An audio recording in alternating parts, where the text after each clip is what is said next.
Let's talk about JK Rowling first, and then we'll do Saturday. Since JK Rowling is kind of a similar vibe, it's a much shorter topic. Could you find the Emma Watson and Rupert Grint stuff for me? Yeah. In the meantime, so JK Rowling, folks, had a pretty spicy tweet. Is spicy on the Twitter. Oh, whoopsie, this from last week. So JK Rowling tweeted this out a couple days ago. She quote tweeted the following tweet. Wolf of X said, "What actor slash actress instantly ruins a movie for you?" JK Rowling says, 3 guesses. Sorry, but that was irresistible. I'm from London. I'm sorry. I'm not making fun of the UK or England. Right? We love our British viewers. If we have any British viewers, let us know in the chat. If you're from the UK, if you're watching from London, let us know in the comment section. Would you like a chippy, a fried chippy, a cheeky Nando's? I would love to open a PO box. I really want international snacks. We want your snacks. Send us your snacks, and JK. I really want to try Cheez-Its. We don't have Cheez-Its in Lebanon? No. Like the crackers? The cheese crackers? We don't have them. I don't like Cheez-Its, I'll be honest with you. I want to try I don't like that processed cheese taste. So JK Rowling going after Daniel fucking Radcliffe, Rupert Grint, and Emma Watson. Like, she's going after the big 3. And look, I'm guessing it's because they like publicly tried to distance themselves from her after she went on like all these tirades against trans people. As you guys know, she's constantly called like a TERF. People call her a TERF because she hates trans people. Can you also find me like examples of her being a TERF? Here, let me Google that right now. Okay, I'm googling something. Googling Emma Watson. Yeah, Google Emma Watson. I'll Google. What's her name again? JK Rowling. JK Rowling. Rowling being a TERF.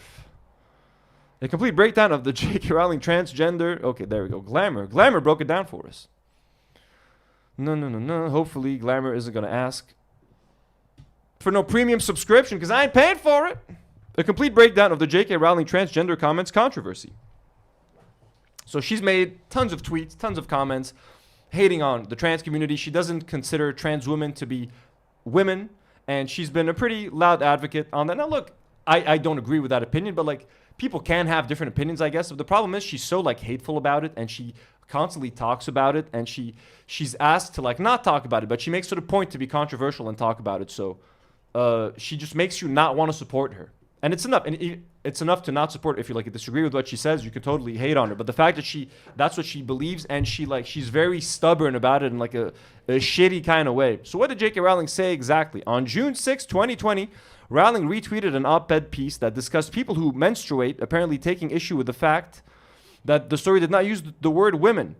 People who menstruate, I'm sure there's used to be a word for those people. Someone help me out. Wumben, wimpunt. Okay, I do find it when people say people who menstruate to be weird, but that's like, how often does that actually happen? Have you ever been called a person that menstruates, Nude, or have you been called a woman? No, I've been called a woman. Exactly. So these things don't happen. It's like fake outrage it's over like those teachers. It's like what, one teacher in one high school that like peed in a litter box once, and now it's used as an example forever. These crazy blue-haired people want to pee in litter boxes.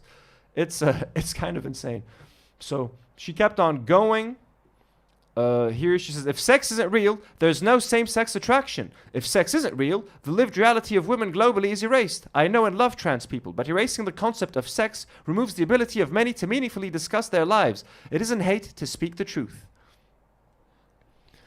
She also replies to her own tweet and says, the idea that women like me, who've been empathetic to trans people for decades, feeling kinship because they're vulnerable in the same way as women, i.e. to male violence, hate trans people because they think sex is real and has lived consequences, is a nonsense. Now, if that were it, I think I would be like, yeah, I mean, maybe if she believes that like women are threatened by the existence of, or what is she saying?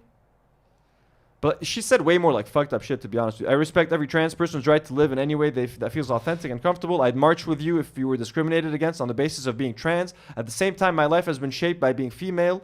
I do not believe it's hateful. So I guess she just doesn't want to call.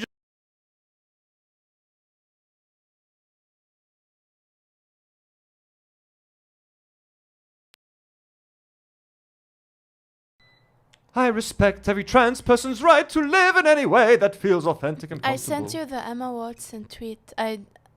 Twitter. Twitter? Okay, I'll open Twitter. Is that fine?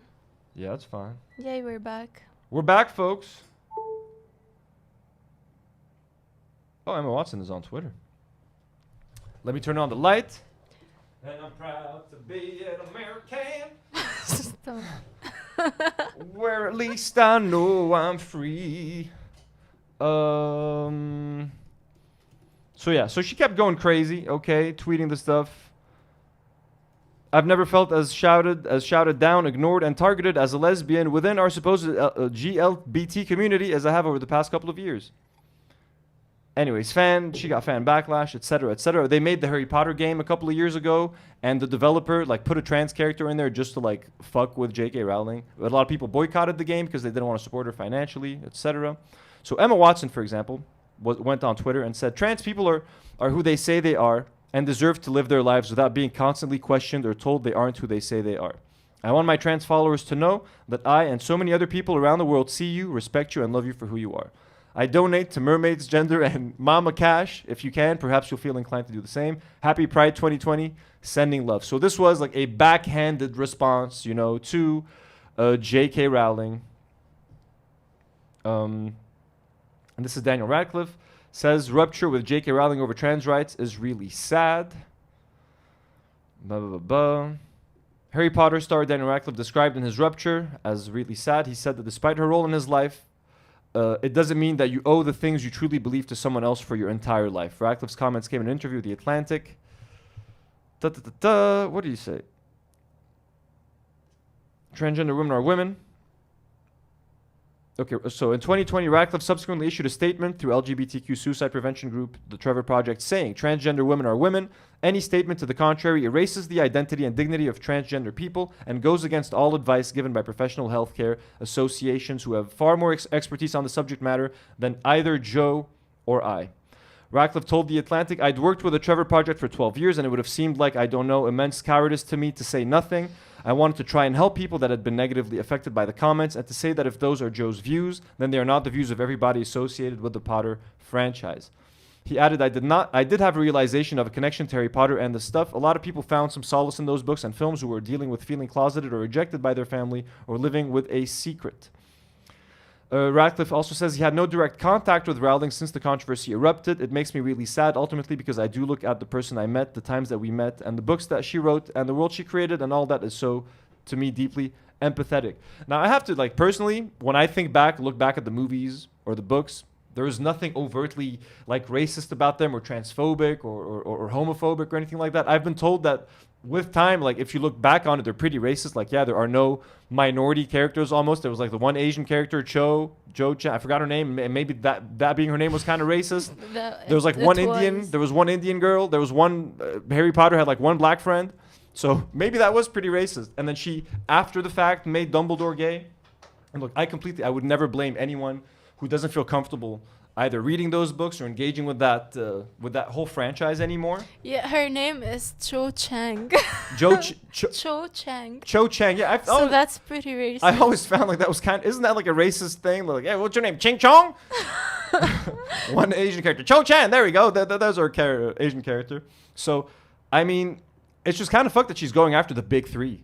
You know what I mean? And look, their lives would not be the same without JK Rowling. I remember I used to have all those movies on DVD. I've watched all the bonus features. I saw all those behind the scenes little documentaries of little Daniel Radcliffe running around, little Emma Watson, and they're all hanging out with Auntie Joe behind the scenes and having a grand old time. Now, obviously, do they owe her fucking loyalty for saying stupid shit? No, it's nope. It's like being friends with Ethan Klein, and then Ethan gets on his podcast and starts saying Zionist shit, and then he gets sad that his friends aren't defending him in public. Stop saying Zionist shit, and your friends won't have a problem defending you, or won't care about being associated with you. But if you're like JK Rowling, constantly talking about well, trans women aren't women, just why do you care so much? You know what I mean? Why do you just fucking chill out? You have all this power and influence. No one's gonna back you up if you're a piece of shit. Use it for good. Yeah, exactly. A.U. Watson says JK lives in Scotland and we fucking hate her. P.S. Love you, Noor. I love you too. Damn, she lives in Scotland? Dana Ahmad is asking Anthony, what's your favorite dish? What's my favorite dish? Mine is mloukhiyya. I love shish barak. It's a very good dish. It's a Lebanese dish. That's it's very good. It's like dumplings stuffed with meat and with yogurt and rice and garlic and what's the green stuff? Kizabra. How do you say kizabra? It's like coriander, I think. Coriander. Coriander. صح. It's really fucking tasty. It's really good. And it's like dough dumplings. Like it's just so fucking tasty. Mhm. So yeah, Someone's saying you should Google JK Rowling mold. mold. What does that mean? I don't know. I don't know. That's Maybe scary. you should Google it before. You should look I it up don't know, first. la. As a protective barrier. Protect my sensitive eyes. I gotta protect you guys. But this computer's connected to live streaming software, folks. We can't show you nothing dangerous. But yeah, I mean, I think it's kind of crazy. Fuck JK Rowling, to be honest with you. She seems like a horrible person. It's just that, you know, it's just funny that she's going like, she's not even making it like, she's not trying to be clever about it. It's like very obvious she's going after the big three. And are you guys going to watch the series on HBO? Let us know. But it's time to stop wasting time and get to the topic that our Lebanese audience clicked this video for. Saturday after dinner. Wait, I'll send you the... Stop stalling, the Noor. mold thing. Stop stalling. We got to talk about it. I don't wanna. Saturday after dinner. I'm airdropping you. Is it really worth checking out? It's like it's stupid. It's funny. All right, read comments in the meantime. No dead air. Well, no, see. I was checking it out. Just a person. I love you too. Sorry, but is that black mold growing up the walls of her house? Is that why she's the way she is? That's what I found. I don't know. This is what you're Damn. talking about. That does look like mold. Well, if that's it, that was a pretty funny.